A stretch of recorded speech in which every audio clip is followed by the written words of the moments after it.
ಪ್ರೀತಿಯ ದೇವರ ಮಕ್ಕಳೇ, ನಾನು ಸಿಸ್ಟರ್ ಸೆಲಿನ್ ಇನ್ನೊಂದು ದೇವರ ವಾಕ್ಯವನ್ನು ನಿಮ್ಮ ಸಂಗಡ ಹಂಚಿಕೊಳ್ಳಲು ಕರ್ತನು ಮಾಡಿದಂಥ ಮಹಾಕೃಪೆಗಾಗಿ ಸ್ತೋತ್ರ ಸಲ್ಲಿಸ್ತಾ ಈ ಸಮಯದಲ್ಲಿ ಒಂದು ಸುಂದರ ವಾಕ್ಯವನ್ನು ನಿಮ್ಮ ಸಂಗಡ ಹಂಚಿಕೊಳ್ಳಲು ಇಷ್ಟಪಡುತ್ತಾ ಇದ್ದೇನೆ. ಪ್ರಿಯರೇ, ಇವತ್ತಿನ ವಾಕ್ಯವನ್ನು ನಾವು ಓದಿಕೊಳ್ಳೋಣ. ಕೊಲೊಸ್ಸೆದವರದ ಬರೆದ ಪತ್ರಿಕೆ 3:5 ನಾವು ಓದಿಕೊಳ್ಳೋಣ. ಆದುದರಿಂದ ನಿಮ್ಮಲ್ಲಿರುವ ಭೂ ಸಂಬಂಧವಾದ ಭಾವಗಳನ್ನು ಸಾಯಿಸಿರಿ.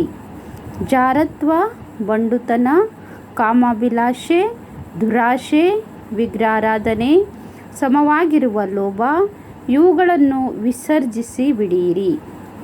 ಇವುಗಳ ನಿಮಿತ್ತ ದೇವರ ಕೋಪವು ಉಂಟಾಗುತ್ತದೆ ಅಂತ ಇಲ್ಲಿ ದೇವರ ವಾಕ್ಯ ಹೇಳುತ್ತೆ. ಪ್ರಿಯರೇ, ನಾವು ಯೇಸು ಸ್ವಾಮಿಯನ್ನು ಸ್ವಂತ ರಕ್ಷಕನನ್ನಾಗಿ ಸ್ವೀಕಾರ ಮಾಡಿಕೊಂಡಂಥ ಮಕ್ಕಳು ನೂತನ ಸೃಷ್ಟಿಯಾಗಿದ್ದೇವೆ. 2 ಕೊರಿಂಥಿಯರು 5:15 ಹೇಳುತ್ತೆ, ನೀವು ನೂತನ ಸೃಷ್ಟಿಯಾಗಿದ್ದೀರಾ, ಹಳೆಯದುಗಳು ಅಳಿದು ಹೋದವು, ಎಲ್ಲವೂ ನೂತನವಾದವು ಅಂತ. ಹೌದು ದೇವರ ಪ್ರೀತಿಯ ಮಕ್ಕಳೇ, ಯೇಸು ಸ್ವಾಮಿಯ ಮಕ್ಕಳಾದ ನಾವು ನಮ್ಮಲ್ಲಿ ಇಂಥ ಸ್ವಭಾವಗಳು ಇರಬಾರದು ಪ್ರಿಯರೇ. ಯಾಕೆಂದರೆ ಇಂಥ ಸ್ವಭಾವಗಳು ನಮ್ಮೊಳಗೆ ಇದ್ದರೆ ದೇವರ ಕೋಪವು ನಮ್ಮ ಮೇಲೆ ಉಂಟಾಗುತ್ತದೆ.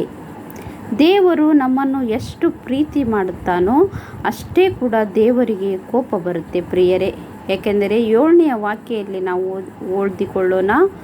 ಪೂರ್ವದಲ್ಲಿ ನೀವು ಸಹ ಈ ದುರ್ಭಾವಗಳ ಅಧೀನದಲ್ಲಿದ್ದು ಈ ಕೆಲಸಗಳನ್ನು ನಡೆಸುತ್ತಿದ್ದೀರಿ. ನಾವು ಯೇಸು ಸ್ವಾಮಿಯನ್ನು ನಂಬುವುದಕ್ಕಿಂತ ಮೊದಲು ಇಂಥ ಸ್ವಭಾವಗಳಲ್ಲಿದ್ದು ಇಂಥ ಗುಣಗಳಲ್ಲಿದ್ದು ದೇವರಿಗೆ ಕೋಪವನ್ನು ಉಂಟು ಮಾಡುತ್ತಿದ್ದೆವು. ಆದರೆ ನಾವು ಈಗ ಯೇಸು ಸ್ವಾಮಿಯ ಮಕ್ಕಳಾದ ಮೇಲೆ ಪೂರ್ವ ಸ್ವಭಾವವನ್ನು ನಾವು ತೆಗೆದು ಹಾಕಬೇಕು. ಆಮೇಲೆ ಇಲ್ಲ, ದೇವರ ಕೋಪವು ನಮ್ಮ ಮೇಲೆ ಬರುತ್ತದೆ ಅಂತ ಇಲ್ಲಿ ದೇವರ ವಾಕ್ಯ ಹೇಳುತ್ತೆ ಪ್ರಿಯರೇ. ಮುಂದಿನ ವಾಕ್ಯದಲ್ಲಿ ನಾವು ಓದಿಕೊಳ್ಳುವಾಗ, ಈಗಲಾದರೂ ಕ್ರೋಧ, ಕೋಪ, ಮತ್ಸರ, ದೂಷಣೆಯನ್ನು ವಿಸರ್ಜಿಸಿ ಬಿಡಿಯಿರಿ. ಒಬ್ಬರಿಗೊಬ್ಬರು ಸುಳ್ಳಾಡಬೇಡಿರಿ. ನೀವು ಪೂರ್ವ ಸ್ವಭಾವವನ್ನು ಅದರ ಕೃತ್ಯಗಳ ಕೂಡ ತೆಗೆದಿಟ್ಟು ನೂತನ ಸ್ವಭಾವವನ್ನು ಧರಿಸಿಕೊಂಡಿದ್ದೀರಲ್ಲವೇ ಅಂತ ಇಲ್ಲಿ ದೇವರ ವಾಕ್ಯ ಹೇಳುತ್ತೆ ಪ್ರಿಯರೇ. ನಮ್ಮಲ್ಲಿ ಕ್ರೋಧ, ಕೋಪ, ಮತ್ಸರ, ದೂಷಣೆ, ದುರ್ಭಾಷೆ ಇವುಗಳನ್ನೆಲ್ಲ ತೆಗೆದುಹಾಕಿ ಒಬ್ಬರಿಗೊಬ್ಬರು ಸುಳ್ಳಾಡದೆ ಪೂರ್ವ ಸ್ವಭಾವವನ್ನು ಮರೆತು ನೂತನ ಸ್ವಭಾವಗಳನ್ನು ಧರಿಸಿಕೊಂಡವರಾದ ನಾವು ಹೊಸ ಮಕ್ಕಳಾಗಿ ಜೀವಿಸಬೇಕು. ಈ ಸ್ವಭಾವವು ಅದನ್ನು ಸೃಷ್ಟಿಸಿದ ಆತನ ಹೋಲಿಕೆಯ ಮೇರೆಗೆ ದಿನೇ ದಿನೇ ನೂತನವಾಗುತ್ತಾ ಪೂರ್ಣ ಜ್ಞಾನವನ್ನು ಉಂಟು ಮಾಡುತ್ತದೆ ಅಂತ ಇಲ್ಲಿ ದೇವರ ವಾಕ್ಯ ಹೇಳುತ್ತೆ ಪ್ರಿಯರೇ.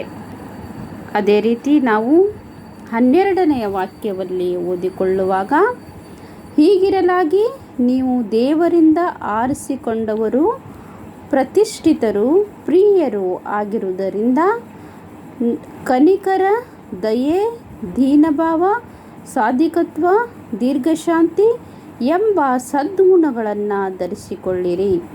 ಮತ್ತೊಬ್ಬನ ಮೇಲೆ ತಪ್ಪು ಹೊರಿಸುವುದಕ್ಕೆ ಕಾರಣವಿದ್ದರೂ ತಪ್ಪು ಹೊರಿಸದೆ ಒಬ್ಬರಿಗೊಬ್ಬರು ಸಹಿಸಿಕೊಂಡು ಕ್ಷಮಿಸಿರಿ. ಕರ್ತನು ನಿಮ್ಮನ್ನು ಕ್ಷಮಿಸಿದಂತೆ ನೀವು ಕ್ಷಮಿಸಿರಿ. ಇದೆಲ್ಲದರ ಮೇಲೆ ಪ್ರೀತಿಯನ್ನು ಧರಿಸಿಕೊಳ್ಳಿರಿ ಅಂತ ಇಲ್ಲಿ ದೇವರ ವಾಕ್ಯ ಹೇಳುತ್ತೆ ಪ್ರಿಯರೇ. ಪ್ರೀತಿಯ ದೇವರ ಮಕ್ಕಳೇ, ಯೇಸು ಸ್ವಾಮಿಯನ್ನು ಸ್ವಂತ ರಕ್ಷಕನನ್ನಾಗಿ ಸ್ವೀಕಾರ ಮಾಡಿಕೊಂಡಂಥ ಮಕ್ಕಳು ನಾವು ಹಳೆಯ ಎಲ್ಲ ಸ್ವಭಾವಗಳನ್ನು ತೆಗೆದುಹಾಕಿ ನೂತನ ಸ್ವಭಾವವನ್ನು ಧರಿಸಿಕೊಳ್ಳಬೇಕು.